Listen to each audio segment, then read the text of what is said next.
అందరికీ నమస్కారం. మన ఛానల్‌కి స్వాగతం. పెన్షనర్స్‌కి ముఖ్య గమనిక పీఆర్సీ డీఆర్‌పై ప్రకటన అనే ఒక ఇంపార్టెంట్ అప్డేట్ మనకి ఇప్పుడే రావడం జరిగింది ఫ్రెండ్స్. సో, దానికి సంబంధించిన పూర్తి వివరాలు చూద్దాం. వీడియో స్కిప్ చేయకుండా చూస్తే నేను చెప్పే సమాచారం అర్థమవుతుంది.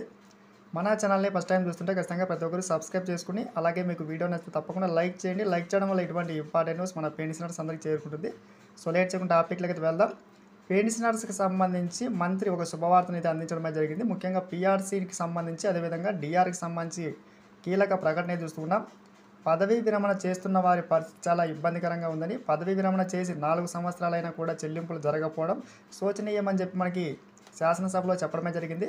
గ్రాట్యుటీ విషయంలో, సరెండర్ లీవ్ల విషయంలో, మిగిలిన వాటి విషయంలో ఉద్యోగులతో పాటు పదవీ విరమణ చేస్తున్న వారు కూడా జమ కావడం లేదు అని చెప్పి, సో ముఖ్యంగా ప్రభుత్వం పదవీ విరమణ చేసిన ఉద్యోగులకు వారికి రావాల్సిన వాటిని వారికి జమ అయ్యేటట్లు చూడాలని చెప్పినట్టుగా చూస్తున్నాం. ముఖ్యంగా పెన్షనర్స్కు 15 లక్షల నుంచి 20 లక్షల బకాయిలు అయితే ఉన్నాయి ఫ్రెండ్స్.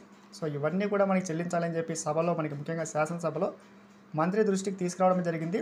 సో మంత్రి దీనికి సంబంధించి కీలక ప్రకటన శుభవార్త అయితే చెప్పడమే జరిగింది. అదేంటంటే వేతన సవరణ పీఆర్సీని పునర్నిర్మించి ఉద్యోగులకి, పెన్షనర్స్కి ఐఆర్ ప్రకటించే అంశాన్ని ప్రభుత్వం పరిశీలిస్తోందని చెప్పి అతి త్వరలో మనకి పీఆర్సీ అదేవిధంగా ఈ యొక్క ఐఆర్కి సంబంధించి శుభవార్త అయితే వింటారు అని చెప్పి మంత్రి చెప్పినట్టు చూస్తున్నాం.